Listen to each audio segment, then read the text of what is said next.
I'd like to ask, I'm very nervous, so I'm very sorry about that. That's fine, Robert. Thanks, That's all right. Thank you for doing it. It's something I feel passionate about, which is why I'm asking this question. And I ask it to both candidates, not just one.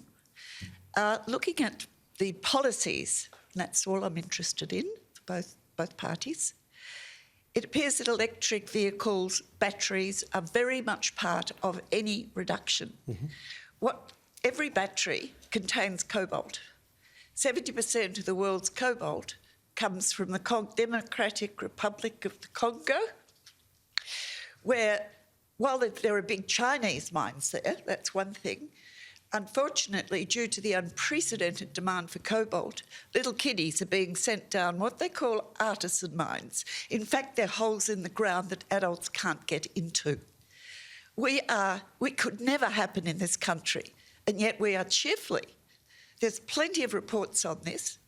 I haven't heard one candidate speak about the cost to the children of the Congo about what is happening. We've gone back a century to the mines of England. And unless you can find it's not a matter of mining cobalt anywhere else. It's all a matter of exploiting a human resource. 6-year-old kiddies down mines? I don't know how we can live with ourselves, but that's Robin, it. Thank you. Appreciate it. Let's start with Dr. Ryan. Dr. Ryan, your response? Thanks, Robin. I actually am aware of those reports, and I agree with you that they're terribly distressing and not something that we can put up with. In 2020, it's just appalling that is the state in the Democratic Republic of Congo.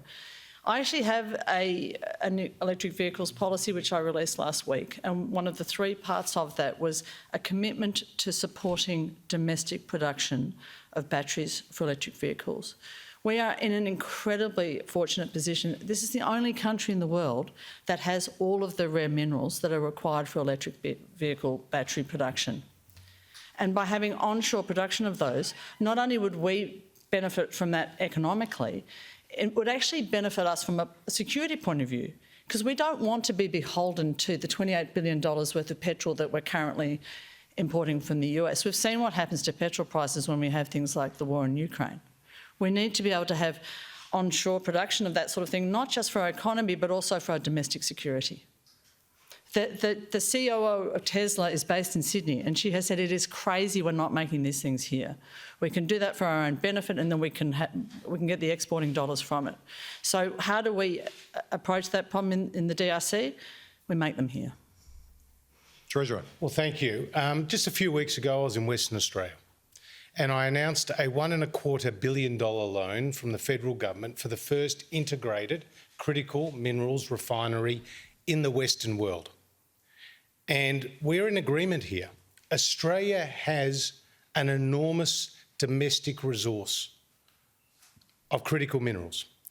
And here was the government using our balance sheet to ensure that the private sector could take those steps to refine those minerals, because they're useful for everything from a smartphone to a drone to a wind turbine to an electric vehicle. Now, we also have an electric vehicle strategy. It's called a $250 million future fuel strategy. We have committed to 400 charging stations that are now being rolled out across Australia in round 1, and more to come. We also have incentives with a higher threshold under the luxury car tax, which can be worth up to $3,000 cheaper for a low emissions vehicle. We also have used the Clean Energy Finance Corporation to roll out more than $1.5 billion to reduce emissions in our transport sector. So whether it's the CEFC, whether it's ARENA, whether it's the other systems we have, like the Future Fuel Strategy, we're absolutely committed to electric vehicles. Right now, they only make up about 2% of the vehicle fleet in Australia, but we're committed to it. But we've got to ensure that Australia capitalises on its natural advantage, and that's what we did with the announcement of over $1 billion just a few weeks ago.